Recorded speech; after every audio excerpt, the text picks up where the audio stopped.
Welcome back to this already the final segment of The Price of Business. I am your host, Kevin Price, talking to you about you and your business. Tomorrow's Tuesday. It's election day, and I know I'm voting. I try to vote early and often, but somehow I get in trouble. I can only do one of those things. What's wrong with this country? Oh, I know. I don't vote the right way. That's the problem. If I voted the right way, I could probably vote as much as I want to. Sadly, I vote a particular way that they discriminate against here in this country. But anyway, I'll leave that complaint for other times. Right now, I'm delighted to have Michael Kubosh here on the program, City Council at-large position 3. I've met Mike a few times, know his brother real well, Paul Kubosh, who I consider a very good friend of mine. We go back a couple of decades. In fact, we're getting to that point where neither one of us want to admit how long we've known each other. You know how that goes. And so, any brother of him is a brother of mine. How are you doing there, Mike? I'm doing really wonderful. It's been a lot of fun to be in this race for City Council. Yeah, and you're kind of, and I mean this in the best sense of the words, but you're kind of an accidental candidate. It's kind of like everyone was looking around for, who would be a viable person to run for this office. Who can we get to run for this office? And then finally, it's like, you know what, Michael would be great for this. Let's see if he'll do it. Kind of like the Life cereal commercial. Get Michael to try it. And it's like, you know what, you were so obviously logical for that. What made you kind of hesitate to get into this? Well, we got 186,000 votes on the red light camera issue to get rid of the cameras in Houston. The voters stood with me, and 55,000 people signed the petition. Also, whenever this administration wanted to criminalize the feeding of the hungry and the poor, we got 34,000 petitions together, and we submitted them to City Council or to the Secretary's office, and the mayor has refused to ever count them or to put it on the ballot. And so that's one of the first things I'm going to do is I'm going to ask the mayor, when are you going to count those ballots? Because I have a covenant with those 34,000 people that are citizens who signed the petition that says we want to have a right to vote on whether or not it's a criminal act to feed the hungry. And your response is a great response. I'm totally with you on that. It's shocking that they don't want me to hand over a bag lunch to a homeless person, which I've done on many occasions. I like to do that. I'd rather do that than give them money because we know what most will do with that. But I'm also kind of amazed that you didn't go ahead and run against the mayor because you're running for a citywide office.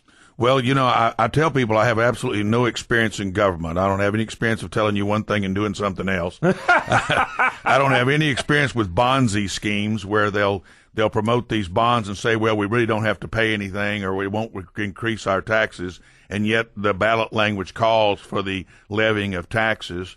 It's just sad when you see what's really going on in government. And I said, well, if I run for this, it'll give me the experience needed for in the future.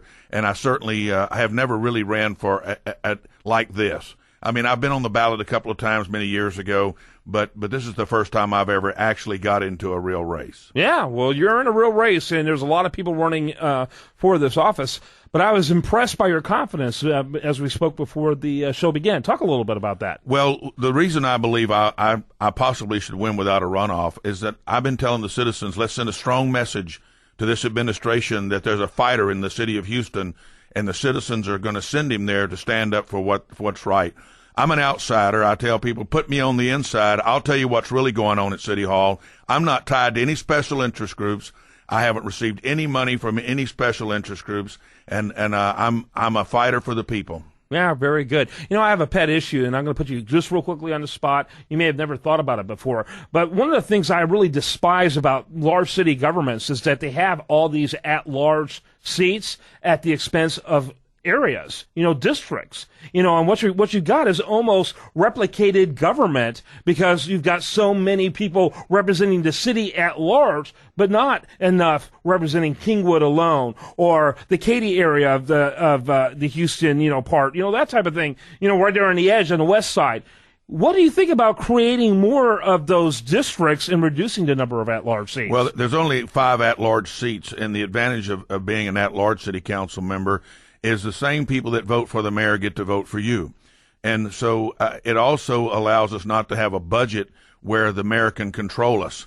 Whereas if I was a District A city council member, the mayor could punish me for not going along with her because of having a budget and not doing something in my district.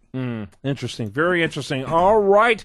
Mike Kubosh, he's running for City Council at Large, Position 3. Michael Kubosh. Check out Kubosh, Kubosh for council.com. Vote tomorrow. Try to vote often if you can. And if you figure out how, let me know. We'll write a book about that together. Mike, good to see you, my friend. Thank you very much for having me on your show. And I wish you well. All right. We look forward to being back with you tomorrow. I hope you have a great rest of your day, and I hope you spend it right here on this station.